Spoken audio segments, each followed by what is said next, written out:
Assalamualaikum warahmatullahi wabarakatuh. Saya Satria Yoga Putra dari NPM 20010. Saya dari jurusan Ekonomi Pembangunan Universitas Bung Hatta. Jadi di sini saya akan membuat video materi untuk mata kuliah Ekonomi Makro yang judul materinya yaitu Perdagangan Luar Negeri.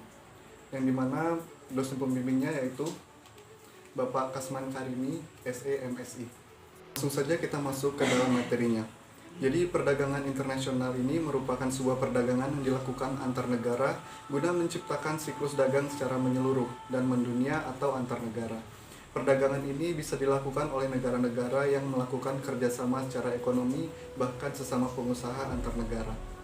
Latar belakang adanya perdagangan secara internasional ini karena tidak semua negara mampu memenuhi kebutuhan negaranya akan barang atau jasa. Oleh karena itu, perdagangan secara internasional ini menjadi penting dan memiliki manfaat antar negara sehingga bisa memenuhi kebutuhan masyarakat. Pengertian perdagangan luar negeri. Yang pertama, secara umumnya, perdagangan internasional dapat diartikan sebagai sebuah kegiatan jual beli yang dilakukan dua pihak yang berbeda. Sistem ini melibatkan antar negara, pihak individu, dan perusahaan yang melakukan perdagangan dengan pihak dari negara lain. Kemudian setiap negara, badan, perusahaan swasta, maupun perorangan yang terlibat dalam perdagangan internasional harus benar-benar mengerti dan paham dengan manajemen pemasaran internasional dan target pasarnya. Kemudian tujuan yang paling utamanya adalah untuk memenuhi kebutuhan di suatu negara yang tidak tersedia di negara tersebut, namun kebutuhannya terdapat di negara lain. Sebagai contoh, negara Indonesia membutuhkan produk mesin, namun produk tersebut hanya tersedia di Jepang. Maka Indonesia dan Jepang bisa melakukan perdagangan internasional. Tujuan perdagangan luar negeri atau perdagangan internasional.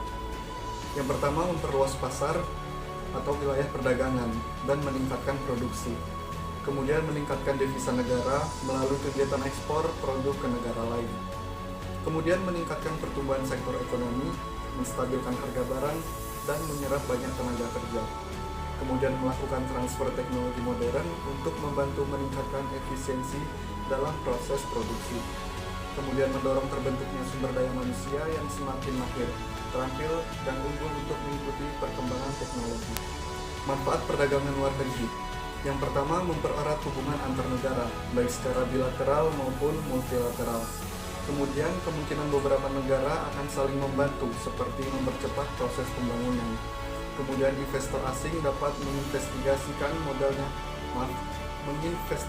modalnya ke beberapa proyek pemerintah maupun swasta di negara lain yang potensial dan strategis, sehingga negara tersebut mendapatkan devisa. Kemudian meningkatkan kesejahteraan bagi suatu negara melalui pendapatan nasional. Selanjutnya, untuk mempermudah kehidupan masyarakat dalam memperoleh barang-barang yang tidak bisa diproduksi oleh negara itu sendiri.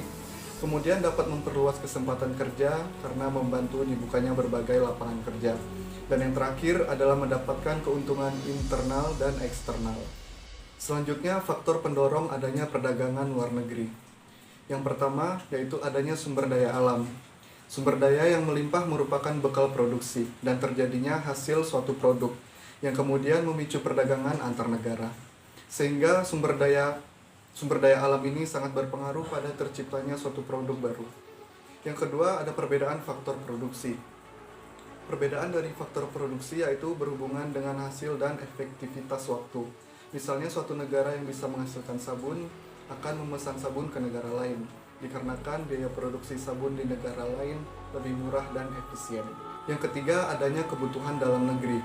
Kebutuhan akan suatu barang atau jasa yang tidak ada di negaranya, atau dipengaruhi faktor produksi yang ada, maka suatu negara memesan ke negara lainnya, sehingga terjadi perdagangan antar negara secara lebih luas. Yang keempat yaitu siklus ekonomi dan perluasan jaringan. Dengan adanya perdagangan secara nasional, tentu terjadi siklus ekonomi, yaitu ada penjual pembeli. Kemudian kedua belah pihak mendapatkan keuntungan dari perdagangan yang dilakukan. Jika perdagangan dilakukan secara internasional, maka otomatis akan memperluas jaringan antar negara di seluruh dunia. Yang kelima, ada keinginan saling bekerja sama. Hal lain yaitu dipicu dari keinginan antar negara untuk saling bekerja sama. Kerjasama ini pula dilakukan guna mensejahterakan masyarakat secara umum dan negara pada khususnya.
Baik, itulah pembahasan lengkap mengenai perdagangan internasional yang menciptakan kesejahteraan serta keuntungan bagi banyak negara yang melakukannya.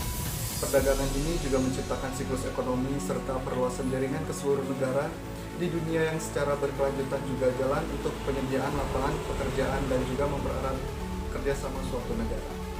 Baik, mungkin hanya itu saja yang bisa saya paparkan untuk video kali ini. Saya ucapkan terima kasih. Wassalamualaikum warahmatullahi wabarakatuh.